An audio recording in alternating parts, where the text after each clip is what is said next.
Reprenons notre histoire à Matthieu, chapitre 14, verset 22. Maintenant, laissez-moi vous donner une petite idée de l'endroit où nous en sommes, d'accord? Nous allons donc afficher une carte de la mer de Galilée pour que vous puissiez voir à peu près où nous sommes. Cette petite ville là-haut, sur le côté nord-est, s'appelle Bethsaïda.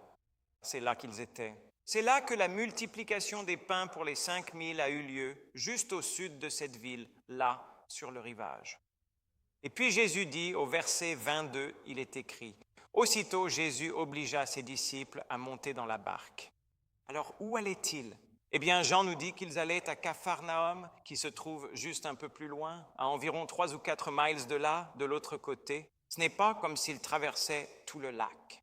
Vous pouvez afficher cette carte encore une fois. La distance totale à travers ce lac, à son point le plus large, n'est que de 8 ou 9 miles.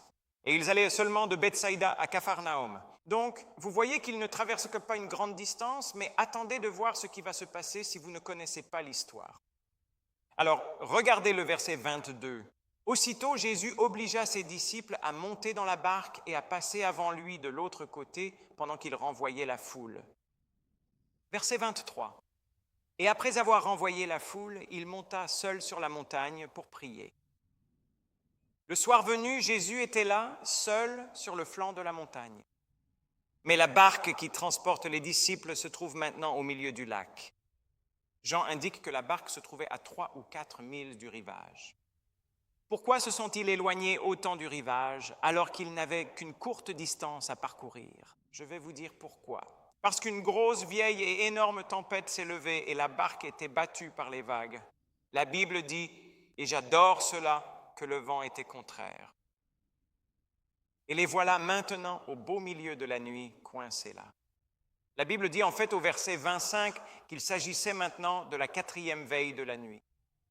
Ils sont sur l'eau depuis 8 à 9 heures maintenant, essayant simplement de parcourir 4000. Et ils sont restés coincés là pendant 8 ou 9 heures, luttant contre cette tempête au milieu du lac. Et la Bible dit que Jésus est allé vers eux en marchant sur la mer. Il y avait 4 veilles dans la nuit juive. Il y avait la première veille qui allait de 6 à 9 heures. La deuxième veille qui est de 9 heures à minuit. La troisième veille qui allait de minuit à 3 heures du matin. Et la 4e veille qui allait de 3 heures du matin à 6 heures du matin ou jusqu'au lever du soleil. Donc c'était quelque part entre 3 et 4 heures, peut-être 4h30 du matin. C'est à ce moment-là que cela s'est produit. Ils étaient là-bas toute la nuit. Maintenant, le premier point que j'ai pour vous aujourd'hui est simplement celui-ci. Tiens-toi prêt, veille. Tiens-toi prêt, veille. Ses disciples, eux, l'étaient certainement. Personne ne dormait. N'est-ce pas? Ils sont au milieu d'un moment terrifiant. Ils sont éveillés, ils sont alertes, mais ils sont aussi épuisés d'avoir combattu cette tempête. Et je dois un peu me demander, tu crois qu'après environ 7 heures à lutter contre ces vagues, quelqu'un a pu dire « Où est Jésus ?» Pourquoi n'est-il pas avec nous? Tu t'es déjà posé cette question? T'es-tu déjà demandé ça dans un moment de peur, de chagrin ou de frustration? Ou dans ta douleur, même en regardant les infos, franchement, est-ce que tu t'es déjà dit « Où est Dieu ?» Où est Jésus dans tout ça? Moi, oui. Ce qui est intéressant, c'est que pendant que les disciples avaient les yeux fixés sur la tempête, Jésus, lui, avait les yeux fixés sur eux. On ne lit pas cela dans le récit de Matthieu, mais on le lit dans celui de Marc, qui raconte la même histoire. Marc chapitre 6, verset 48, nous rappelle que Jésus était en fait sur la colline en train de les observer. Verset 48, « Alors Jésus les vit peiner à ramer, car le vent leur était contraire. » Écoutez, je pense qu'il faut se rappeler que peu importe la tempête ou les difficultés que vous traversez, Jésus veille sur vous. Même lorsque vous ne pouvez pas le voir, lui peut vous voir. Psaume 121, verset 8. « Le Seigneur veillera sur vos allées et venues. » Le Seigneur veillera sur vos allées et venues, maintenant et à jamais. Vous êtes sous le regard attentif de votre Père aimant, mes amis. N'oubliez jamais qu'il sait exactement ce que vous traversez. Nous devons prier et veiller sur notre famille, car il y aura une tempête qui viendra. Mon pasteur disait toujours, écoutez, soit vous êtes dans une tempête, Soit vous venez juste d'en sortir, soit vous êtes sur le point d'y entrer. Qu'en dites-vous comme parole encourageante pour un matin ensoleillé? Mais c'est vrai. Tenez bon, veillez, car l'ennemi rôde tout près et veut vous faire tomber. Savez-vous que la grande muraille de Chine, y êtes-vous déjà allé? Quelqu'un est-il déjà allé à la grande muraille de Chine? C'est impressionnant, présent au premier service. Bon retour parmi nous. Vous savez quoi? La grande muraille de Chine est incroyable parce qu'il a fallu 2500 ans pour la construire. Elle fait plus de 21 000 kilomètres de long. En moyenne, elle mesure 7,5 mètres de haut et 4,3 mètres de large. Il a fallu 2500 ans pour la construire et seulement 100 ans pour la franchir. Restez vigilants. Savez-vous comment ils ont franchi la muraille de Chine? Oh, ils ne sont pas passés par-dessus. Quelqu'un a finalement eu une idée brillante. Ils ont soudoyé le gardien et sont passés tout droit. Mes amis, c'est comme ça que Satan agit. Ne laissez pas les vents de notre culture, la tentation du malin ou la faiblesse de vos propres convictions vous faire tomber. Tenez bon, veillez. Deuxièmement, sortez de la barque. Oh, ça commence à devenir intéressant maintenant. Regardez ça. Maintenant, verset 26, je commence vraiment à vous apprécier. Je vais vous le dire tout de suite. C'est une super église. Verset 26. Et quand les disciples le virent marcher sur la mer, le étant Jésus, bien sûr, j'adore la façon dont la Bible, et c'est encore une autre façon dont la Bible formule les choses. Ça me fait rire. Il est écrit, ils furent troublés. Tu m'étonnes. Sérieusement, quand même. Laissez-moi vous dire ça dans le bon vieux parler du sud de la Virginie. Ils étaient en train de paniquer, les amis. Genre, ils étaient complètement en panique.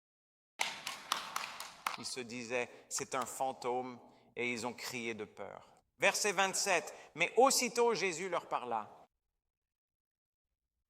Et encore une fois, ça me fait vraiment rire. Écoutez, il y a du vent partout. Il y a du tonnerre, il y a des éclairs, il y a des vagues. Il est à 30 ou 40 mètres au large et il marche dessus. Vous pensez vraiment qu'il a dit « Soyez de bonne humeur » ? C'est moi, n'ayez pas peur. Non, il a dit « Soyez de bonne humeur, calmez-vous les amis. » C'est moi. Détendez-vous. Laissez-moi vous donner la traduction plus littérale. Et cela vient directement du grec. Écoutez bien. Jésus a dit, prenez garde. Je suis. N'ayez pas peur. C'est ainsi qu'il l'a dit. C'est la traduction littérale du grec. Est-ce que cela vous rappelle des souvenirs? Peut-être dans l'Exode, quand Dieu parlait à Moïse et que Moïse a dit, comment dois-je t'appeler? Et Dieu a dit, tu m'appelleras Yahweh. Je suis celui qui suis. Mes amis, ils ont regardé cette eau et ils ont vu le grand « Je suis » au cœur de cette tempête. Et il leur criait calmement, mais d'une voix forte, « Cessez d'avoir peur. » Parce qu'il était là. Il contrôlait la situation. La tempête elle-même était sous ses pieds. C'est lui qui avait créé cette eau à l'origine. Alors il était simplement là, en train de s'amuser à marcher dessus. En d'autres termes, ce que Marc essaie de nous dire, c'est « Sortez du bateau, les amis. Tenez-vous debout, regardez, les amis. » Troisièmement, restez concentrés sur Jésus. Regardez la fin du verset 29. Il a marché sur l'eau, et puis la Bible dit ceci, pour aller vers Jésus. Où allait-il? Vers Jésus. C'est tout. Il n'allait nulle part ailleurs. Assurez-vous, mes amis, que lorsque vous sortez du bateau, vous allez vers Jésus, quoi que vous fassiez. Ne détournez pas vos yeux de lui. Parce que vous voyez, si vous le faites, ce qui est arrivé à Pierre vous arrivera aussi. Regardez le verset 30. Mais quand il vit que le vent était fort, il eut peur. La peur a pris le dessus. Or, Pierre savait déjà que le vent soufflait fort. Il savait déjà que la pluie lui fouettait le visage quand il est sorti. Alors pourquoi a-t-il été distrait maintenant? Je vais vous dire pourquoi. Parce que lorsque vous commencez à marcher par la foi, vous devenez le plus vulnérable à la peur. L'ennemi vous attaquera de tous côtés. Souvent, nos plus grandes défaites surviennent juste après nos plus grandes victoires. Et ce que Pierre a oublié à ce moment-là, c'est ce que vous et moi devons nous rappeler en cet instant. Et c'est qu'il était plus en sécurité sur l'eau avec Jésus que dans la barque sans lui. Et en tant que croyants, en tant que disciples de Jésus, nous devons apprendre à vivre par la foi de cette manière. Alors, que s'est-il passé? Eh bien, au verset 30, Pierre, commençant à couler, s'écria, « Seigneur, si tu voulais bien tendre ta main et m'aider, je t'en serais éternellement reconnaissant. » Non, ce n'est pas ce qu'il a dit. Il a dit, « Seigneur, sauve-moi. Juste sauve-moi. » Parfois, je pense que des gens entrent dans une église comme celle-ci. Et on a l'impression qu'on doit connaître plein de versets bibliques. On a l'impression qu'on doit adopter une certaine attitude. On a l'impression qu'on doit être quelqu'un, faire quelque chose. Non. Ce que Pierre a fait, c'est ce que certaines personnes dans cette salle doivent faire. Parce que ta vie est au fond du gouffre. Tu es désespéré, tu n'as plus d'espoir. Tu cherches la paix, tu cherches la vie, tu cherches un but. Et tout ce que tu as à faire, c'est simplement dire, « Seigneur, sauve-moi. » Et tu sais ce qu'il fera? Il le fera. Il te pardonnera tes péchés, te délivrera et sauvera ton âme. Et c'est ce qu'il a fait pour Pierre. Il s'est penché vers lui et la Bible dit qu'il a tendu la main et a attrapé Pierre. Et puis il lui a dit, « Ô toi de peu de foi, pourquoi as-tu douté ?» Pierre a douté parce qu'il a fixé ses yeux sur le problème et cela a rempli son cœur de peur. Mes amis, quand vous gardez les yeux fixés sur Jésus, cela remplit votre vie de foi. Vous savez pourquoi? Parce que la peur et la foi s'excluent mutuellement. La foi annule la peur et la peur annule la foi. Et si vous choisissez de marcher dans l'une, vous devez marcher dans l'une ou dans l'autre. Et si vous marchez dans la foi, cela annulera votre peur. Si vous marchez dans la peur, cela va diminuer votre foi.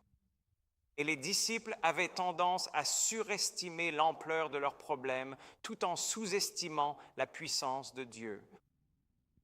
Alors voici un petit mot pour vous. Au lieu de dire à Dieu à quel point vos problèmes sont grands, pourquoi ne commenceriez-vous pas à dire à vos problèmes à quel point votre Dieu est grand?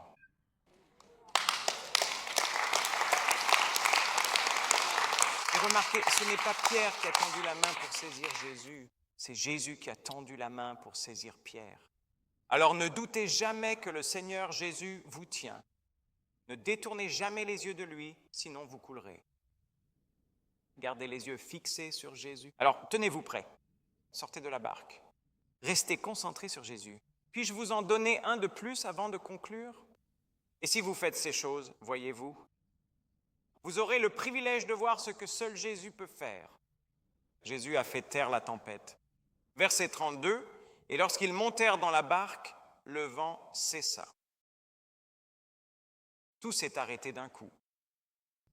Ceux qui étaient dans la barque vinrent et l'adorèrent, dit la Bible, en disant, « Vraiment, tu es le Fils de Dieu. » Réalisez-vous que c'est la première fois dans toute l'Écriture que les disciples adorent réellement Jésus?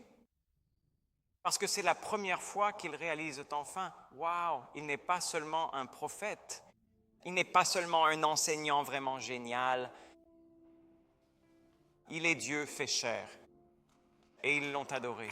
Ils l'ont adoré. Non seulement il a marché sur l'eau de sa création, mais maintenant toute la création s'incline devant lui.